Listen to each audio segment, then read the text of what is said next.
Assalamualaikum teman-teman. Video ini membahas mengenai ruang udara dan antariksa.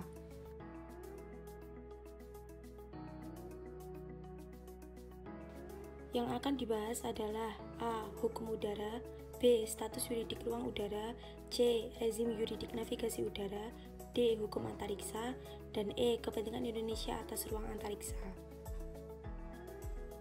A. Hukum udara.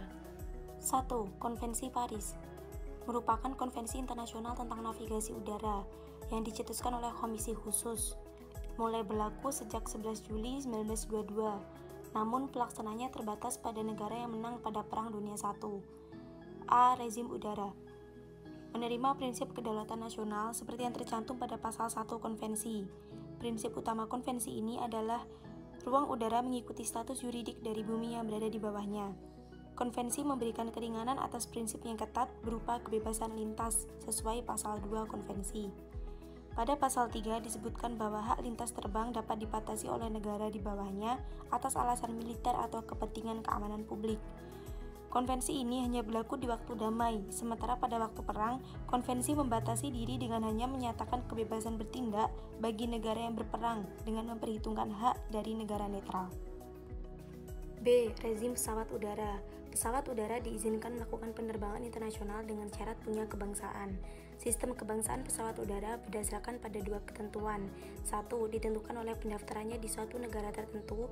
2. Negara hanya dapat menerima pendaftaran dari pesawat udara yang sepenuhnya dimiliki oleh warga negaranya. Jadi, kebangsaan suatu pesawat udara akan ditentukan oleh kewarganegaraan pemiliknya. C. Perkembangan Konvensi Paris. Sejak awal pemberlakuannya, menuai kritik pedas, khususnya oleh negara netral pada Perang Dunia I. Untuk itu, terjadi perubahan dalam 3 tahap. 1. Protokol tambahan 1 Mei 1920, 2. Pengaturan 14 Desember 1926, dan yang terakhir Protokol 15 Juni 1929. 2. Konvensi Chicago. A. Asal-usul konvensi. Dalam pelaksanaannya, konvensi Paris dianggap tidak berjalan lancar sehingga menuntut adanya revisi. Konvensi Paris digantikan dengan konvensi Chicago yang terjadi antara tanggal 1 November sampai 7 Desember 1944. Konvensi ini membahas 3 konsep yang berbeda yang akhirnya konsep Inggrislah yang diterima. Konvensi ini mulai berlaku sejak 7 April 1947. B. Isi pengaturan yang diterima. Konvensi ini diilhami oleh proyek Amerika Serikat yang menyarankan pengakuan terhadap 5 kebebasan udara, yakni 2 kebebasan dasar dan 3 kebebasan komersial. C. Pembentukan Organisasi Penerbangan Sipil Internasional atau ICAO. Konvensi ini mendirikan suatu organisasi bernama International Civil Aviation Organization. Markas besarnya berada di Montreal, Kanada. Fungsinya untuk mengembangkan prinsip dan teknik navigasi internasional dan memperkuat perencanaan dan pengembangan alat angkutan udara internasional sehingga dapat melaksanakan perkembangan penerbangan sipil internasional secara teratur dan aman. B. Status yuridik ruang udara. 1. Wilayah udara nasional. Konvensi Chicago mengambil secara integral prinsip yang terdapat dalam Konvensi Paris, yakni mengenai prinsip kedaulatan nasional.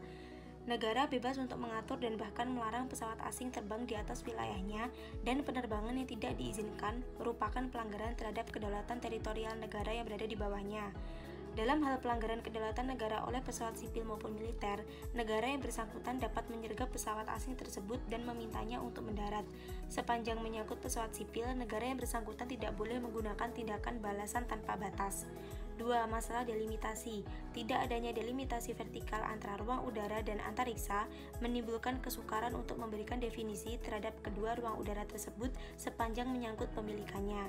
Konvensi Paris dan Chicago juga tidak membuat ketentuan mengenai delimitasi horizontal dari ruang udara. 3. Ruang udara internasional. Kedaulatan teritorial suatu negara berhenti pada batas luar dari laut wilayahnya. Kedaulatan ini tidak berlaku terhadap ruang udara yang terdapat di atas laut lepas atau zona di mana negara pantai hanya mempunyai hak berdaulat seperti landas kontinen. Pada pasal 12 Konvensi Chicago, masing-masing negara pihak diberikan wewenang untuk mengambil tindakan agar pesawat udara yang mempunyai kebangsaan dari negara tersebut yang berada di atas laut lepas atau ZEE menyesuaikan diri dengan ketentuan dan peraturan yang berlaku. C. Rezim yuridik navigasi udara. 1. Pengertian hukum pesawat udara. Definisi yuridik pesawat udara tidak memperhitungkan fungsinya sebagai pesawat yang mempunyai tujuan transportasi komersial atau non-komersial, barang dagang atau surat-surat. Penekanan hanya diberikan pada lingkungan di mana dia bergerak. Konvensi Chicago dan Paris hanya memperhitungkan unsur resistensi udara dan mendefinisikannya sebagai yang dapat menggerakkan benda di udara berkat reaksi udara, sesuai dengan Aneks 2 Bab 1 Konvensi. 2. Perbedaan antara pesawat publik dan pesawat sipil. Status pesawat udara tergantung dari sifatnya apakah publik atau sipil. Sesuai Pasal 3 Konvensi Chicago dan sebelumnya Pasal 30 Konvensi Paris, pesawat udara publik adalah yang digunakan untuk dinas militer, dunia, atau polisi. Mengenai pesawat sipil, Konvensi Chicago mengingatkan bahwa pesawat harus mempunyai satu kebangsaan saja. 3. Kebebasan udara. Hanya di ruang udara internasional terdapat kebebasan udara yang dinikmati oleh semua jenis pesawat udara. Di ruang udara yang membawahi wilayah negara, hanya ada kebebasan yang dimanfaatkan dalam kerangka kedaulatan negara yang berada di bawahnya. Berikut beberapa kategori pesawat udara. A. Pesawat udara sipil yang tidak melakukan pelayanan pengangkutan komersial, seperti orang, barang, dan surat, mendapatkan hak lintas dalam dua bentuk kebebasan, yaitu kebebasan transit tanpa mendarat dan kebebasan mendarat dengan tujuan non-komersial. B. Pesawat udara yang melakukan pelayanan pengangkutan komersial tidak reguler mendapatkan hak lintas dalam dua bentuk kebebasan yang sama seperti yang di atas. C. Pesawat udara yang melakukan pelayanan pengangkutan komersial reguler sepanjang menyangkut kebebasan diatur oleh perjanjian Chicago lainnya yang berkenaan dengan transit dan pengangkutan udara internasional. D. Pesawat yang melakukan sabotage. E. Pesawat publik tidak dapat diplano menikmati satupun dari kedua kebebasan klasik mengenai hak lintas damai. Konvensi Chicago hanya berlaku pada pesawat sipil, sedangkan untuk pesawat publik terutama militer hanya dapat melintasi suatu wilayah setelah mendapat otorisasi sebelumnya. D. Hukum antariksa. 1. Sejarah perkembangan. A. Resolusi Majelis Umum. Hukum antariksa berbeda dengan cabang HI yang lain. Ia punya ciri khusus yaitu sifat hukumnya yang asli, menyangkut kepentingan yang bersifat universal, dan peranan penting yang dimainkan oleh negara adidaya, Uni Soviet, dan Amerika Serikat. Permulaan November 1963, Majelis Umum menerima resolusi mengenai pelucutan senjata yang berisikan kepeduliannya atas bahaya penggunaan antariksa untuk tujuan militer. Dalam menunjukkan kepeduliannya, Majelis Umum melalui resolusi tanggal 13 Desember 1958 membentuk Ad Hoc Committee on the Peaceful Uses of Outer Space, dan setahun kemudian tanggal 12 Desember 1959 dibentuklah Committee on the Peaceful Uses of Outer Space. 19 Desember 1966, Majelis Umum menerima traktat mengenai prinsip yang mengatur kegiatan negara dalam eksplorasi dan penggunaan antariksa, termasuk bulan dan benda langit lainnya. Traktat ini dibuka untuk penandatanganan di London, Moskow, dan Washington pada 27 Januari 1967 dan mulai berlaku 10 Oktober di tahun yang sama. Indonesia menandatangani Traktat Antariksa pada 27 Januari 1967 dan meratifikasinya melalui Undang-Undang Nomor 6 Tahun 2002 tanggal 17 April 2002. B. Perjanjian internasional yang diterima Majelis Umum. Sebagai kelanjutan Deklarasi 1963 dan Traktat 1967, Majelis Umum menerima 4 perjanjian tambahan yang melengkapi dan mengembangkan dokumen yang telah ada, yaitu A. Persetujuan mengenai penyelamatan astronot, pengembalian astronot, dan restitusi benda yang diluncurkan ke ruang angkasa pada 22 April 1968. Konvensi mengenai tanggung jawab internasional untuk kerugian yang disebabkan benda spasial pada 29 Maret 1972. Konvensi mengenai imatrikulasi benda yang diluncurkan ke angkasa luar pada 14 Januari 1975. Persetujuan yang mengatur kegiatan negara di bulan dan benda langit lainnya pada 18 Desember 1979. C. Komite Penggunaan Secara Damai Ruang Antariksa. Tahun 1958, setelah peluncuran satelit buatan pertama, Majelis Umum PBB memutuskan untuk mendirikan suatu ad hoc Committee on the Peaceful Uses of the Outer Space untuk membahas A. Kegiatan dan sumber PBB, badan khusus, dan badan internasional lainnya mengenai penggunaan secara damai ruang angkasa luar. B. Kerjasama internasional dan program di bidang yang kiranya dapat dilakukan di bawah naungan PBB. C. Pengaturan organisasi untuk mempermudah kerjasama internasional dalam kerangka PBB. D. Masalah hukum yang dapat muncul dalam kegiatan eksplorasi antariksa. Tahun 1959, Majelis Umum menjadikan komite sebagai badan tetap dan satu-satunya forum untuk pengembangan HI ruang angkasa. 2. Status juridik antariksa. Seperti halnya dengan laut lepas, antariksa terutama tunduk pada suatu rezim internasional yang ditandai oleh pelaksanaan dua prinsip, yaitu tidak dapat dimiliki dan kebebasan penggunaan. Akan tetapi, kebebasan penggunaan ini dibatasi oleh beberapa ketentuan, yakni A. Tidak dapat dimiliki atau non-appropriation, sesuai pada pasal 2 Perjanjian Ruang Angkasa Luar pada 2 Januari 1967, yakni antariksa termasuk bulan dan benda langit lainnya tidak dapat dijadikan milik nasional, baik melalui pernyataan kedaulatan, penggunaan, ataupun pendudukan maupun melalui cara lain. B. Kebebasan penggunaan. Prinsip tidak boleh memiliki menyebabkan antariksa digunakan secara bebas oleh semua negara tanpa perbedaan dan atas kesamaan yang adil seperti disebutkan dalam pasal 1 paragraf 2 Perjanjian Ruang Angkasa Luar 1967. Namun kebebasan tidak berarti anarki. C. Kekhususan status bulan dan benda langit lainnya. Perbedaan antara antariksa dengan benda langit menimbulkan beberapa interpretasi karena Perjanjian Ruang Angkasa Luar hanya mengatur salah satu saja dari kedua hal tersebut. Namun kemudian, Persetujuan 1979 memberikan penjelasan yang lebih rinci atas ketentuan mengenai benda langit. Perbedaan dari kedua hal tersebut dapat dilihat dari dua segi, yakni prinsip penggunaan damai serta bulan dan benda langit bukan hanya atribut bagi seluruh umat manusia, tetapi merupakan milik bersama. D. Orbit geostasioner. Di ruang angkasa luar terdapat orbit geostasioner yang disingkat GSO. Orbit tersebut terdapat di khatulistiwa bumi pada ketinggian sekitar 36.000 km dengan ketebalan sekitar 75 km.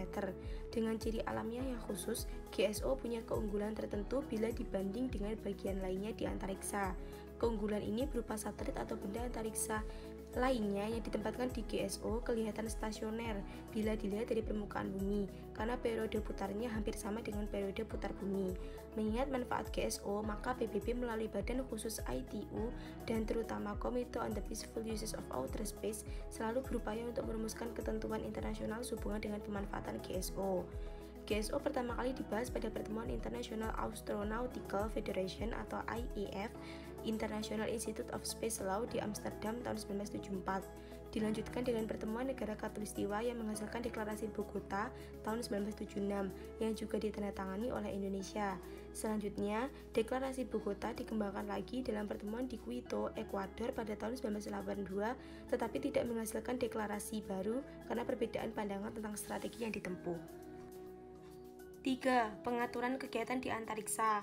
A. Wewenang negara imatrikulasi. Dalam pasal 8 Perjanjian Angkasa Luar menetapkan bahwa negara yang melakukan pendaftaran pesawat atau benda yang diluncurkan ke antariksa menempatkan pesawat atau benda dan personilnya di bawah yurisdiksi negara tersebut. Apakah sedang berada di ruang udara atau antariksa akan tetap merupakan milik negara yang sama.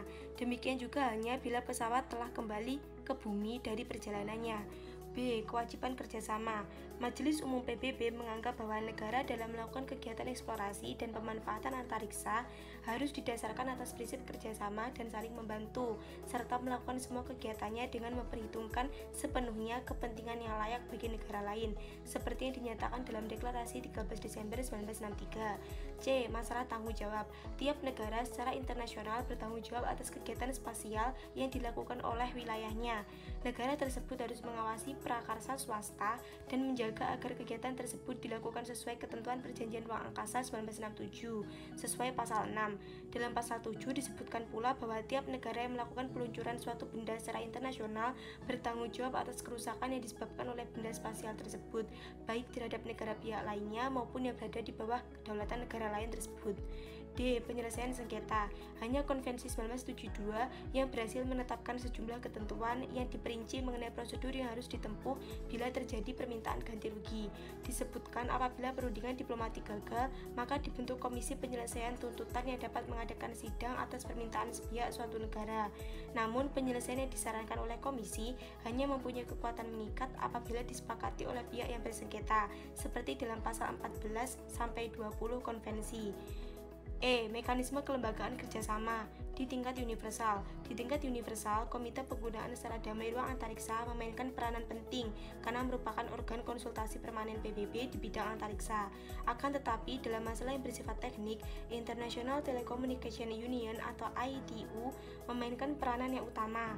Di tingkat organisasi regional jumlahnya lebih banyak dan lebih aktif, di antaranya Sistem Komunikasi Satelit Rival Intelsat, didirikan melalui Kesepakatan Washington 21 Agustus 1964 dan dirubah secara mendalam melalui Kesepakatan baru 20 Agustus 1971. Sistem komunikasi Intersputnik didirikan melalui Kesepakatan Moskow 15 November 1971. Badan Spasial Eropa (ESA) didirikan melalui Konvensi 30 Mei 1975 dan mulai berlaku 1980. Kepentingan Indonesia atas ruang antariksa. Kepentingan Indonesia atas wilayah udaranya didasarkan pada upaya untuk menjaga keutuhan wilayah nasional yang tidak terbatas pada matra laut dan darat saja. Bagi Indonesia, kedaulatan atas wilayah udara didasarkan pada konsepsi wawasan Nusantara, sehingga dapat digunakan seoptimal mungkin untuk kesejahteraan dan ketahanan bangsa dan negara. Beberapa pengaturan mengenai ruang antariksa yang telah disahkan dan diberlakukan di Indonesia antara lain Liability Convention 1972 disahkan melalui keputusan Presiden nomor 20 tahun 1996, Registration Convention 1975 disahkan melalui keputusan Presiden nomor 5 tahun 1997, Rescue Agreement 1968 disahkan melalui keputusan Presiden nomor 4 tahun 1999. Dalam kaitannya dengan status ruang udara dan dalam rangka mewujudkan wawasan Nusantara yang memandang ruang dan udara di atas wilayah Republik Indonesia sebagai satu kesatuan wilayah, maka pemerintah telah menetapkan Undang-Undang Nomor 15 Tahun 1992 tentang penerbangan yang antara lain menyatakan bahwa Republik Indonesia mempunyai kedaulatan atas wilayah Republik Indonesia.